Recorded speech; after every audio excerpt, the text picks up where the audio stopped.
पाकिस्तान तहरीक इंसाफ के रहनुमा, opposition leader हैं सिंध असम्बली के। बहुत शुक्रिया अलीम साहब। अब जब हम बात करते हैं कराची के मसाइल का हल, वो क्या है, तो ऐसा लगता है कि शायद वो किसी के पास नहीं। जिस तरह लगारी साहब ने कहा कि डरती हैं सियासी जमातें कि बल्दियाती इदारों को इख्तियारात मुंतकिल किए जाएं ताकि वो काम करें शहर में। आपको लगता है इलेक्शंस के बाद इन मसाइल का हल निकल आएगा?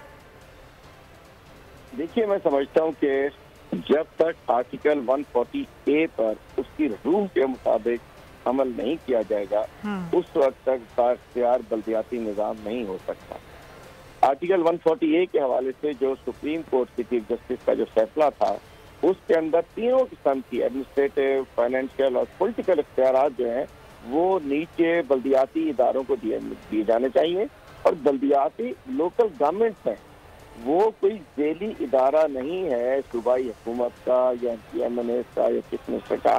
वो इटसेल्फ वो एम्पावरमेंट है निचली सतह पर आवाम की, उनसे बख्तियार करने को तैयार नहीं है सूबा सिंध में।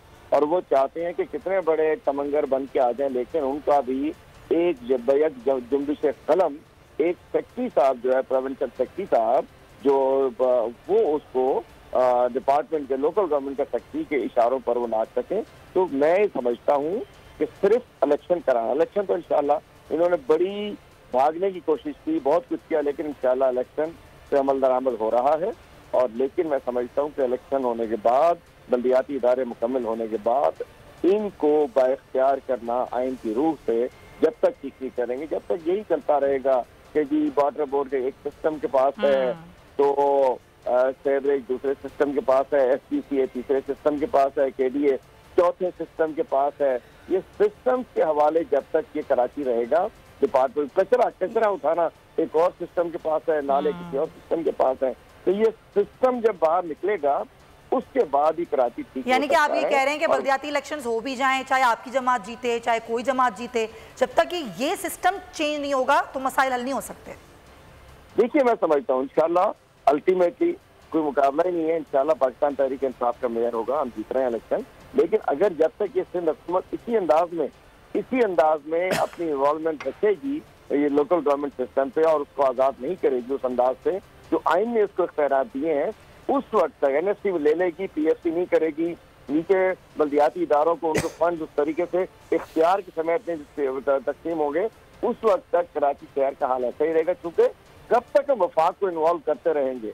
आज भी एक अच्छी बात है कि आज अल्हम्दुलिल्लाह 1 साल हो गया ग्रीन लाइन को, करोड़ों लोग उससे मुस्तफीद हुए। किसने किया?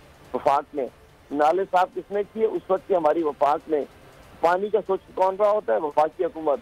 क्योंकि लोकल गवर्नमेंट के अंधे मंडे लंगड़े लूले इन्होंने बेचारे डिपार्टमेंट कर दिए हैं जो इख्तियारात लोकल गवर्नमेंट और कराची शहर जो पूरे मुल्क को पालता है, पूरे सूबे के टैक्स यहाँ से इकट्ठे होते हैं, आज कराची को भी भीख मांगनी पड़ती है। तो अलीम साहब, लेकिन पीपल्स पार्टी तो आप पर ये इल्जाम लगाती है कि PTI ने इस शहर के लिए कुछ नहीं किया, जबकि यहाँ पर वफाक में आपकी हुकूमत भी थी, फिर आप यहाँ पर सिंध में भी थे, MNAs थे कई सिंध से, फिर भी कोई काम नहीं किया PTI ने, पीपल्स पार्टी कहती है।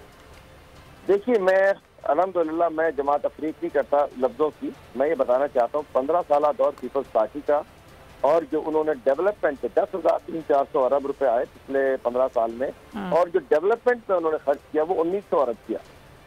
पाकिस्तान तहरीक इंसाफ 3.5 साल रही, 2 साल कोरोना में चले गए, उसके बावजूद जो मुख्तस किए गए 1000 अरब इस 3 साल में पाकिस्तान तहरीक इंसाफ की जानिब से मुख्तस किए गए।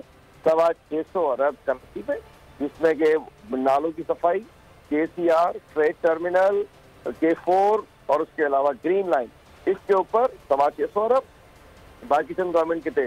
उसके अलावा 440 अरब रुपए जो के मोटरवे के लिए प्रोजेक्ट रखा गया, और उसके बाद क्या कहना चाहिए जो बिजली की कंपनी है उनके हवाले से रखा गया, और 12-13 अरब रुपए हमारे MNAs के जरिए SDG गोल्स के तहत खर्च हुए। मैं कहना चाहता हूँ आज से 3 साल पहले जब ज्यादा बारिश आया था और ज्यादा पानी आ गया था और पूरा गटर के अंदर शहर बह गया था गटरों के पानी में, वो किसने नाले साफ करवाए? आज ग्रीन लाइन चल रही है, किसने चलवाई? K4 का जो कि 13 साल में एक बूंद के लिए कोई अरेंजमेंट नहीं कर सके थे, आज फेडरल गवर्नमेंट ने पिछली PSDP में है कि जितना भी एक्सपेंसेस K4 पे होंगे वहां तक पहुंचाने, धाबेजी तक पहुंचाने में वो फेडरल गवर्नमेंट करेगी। मैं कहना चाहता हूँ तहरीक इंसाफ ने ये ग्राउंड पे है ना सब कुछ, ग्रीन लाइन नजर आ रही है, KCR जो फंसा हुआ था उसको निकाल के ट्रैक पे ले आए, फ्रेट टर्मिनल को ट्रैक पर लेकर आ गए, केस 4 को ट्रैक पर लेकर आ गए। मैं कहना चाहता हूँ ये पीटीआई ने किया, किसने किया? बातें तो बनाने, ये तो कहते थे माल खप्पे। मिसाल ये है, मोटरवे के लिए पैसे रखे गए, उसमें से जब सेंट्रल गवर्नमेंट के पास है तो उन्होंने चोरी कर लिए। ये तो चाहते थे पैसा हमें दे दो ताकि डीसी वो पैसे लेके भाग जाए। मैं कहना चाहता हूँ ये तो माल खप्पे, माल खप्पे, माल खप्पे। और मैं बताना चाहता हूँ कि मैंने बात की है आर्टिकल 140A, आइन के आर्टिकल 140A के तहत जब तक तमाम इख्तियारात निजी सतह पर मुंतकिल नहीं होते आर्टिकल 140 के तहत, तब तक कुछ नहीं होता है। चलें, ठीक है, पॉइंट टेकन हलीम आदिल शेख साहब के वक्त का। अगर आपको वीडियो पसंद आई है तो लाइक पर क्लिक करें। 2022 बहुत सारे तोहफे भी देखे गया पाकिस्तान की आवाम को। पाकिस्तान की आवाम को एक तोहफा ये दिया कि आवाम को पता चल गया कि पाकिस्तान का मीडिया क्या है। साल 2022 में सबसे ज्यादा देखे जाने वाला चैनल बोल न्यूज रहा नंबर 1। हमने बहुत सारे शोज और ट्रांसमिशंस की, पूरा साल मुसलसल जदोजहद में निकल गया कि ये वोट ऑफ कॉन्फिडेंस के पीछे कौन लोग थे। तोड़े रेटिंग के सभी रिकॉर्ड। सोशल मीडिया पर भी सबसे ज्यादा तेजी से 2.4 बिलियन व्यूज का संगे मील अबूर किया। एंकर्स को भी आवाम में सबसे ज्यादा मकबूलियत मिली और सोशल मीडिया पर भी बोल रहा सब पर भारी। सब्सक्राइब करें और बेल दबाएं ताकि कोई खबर रह न जाए।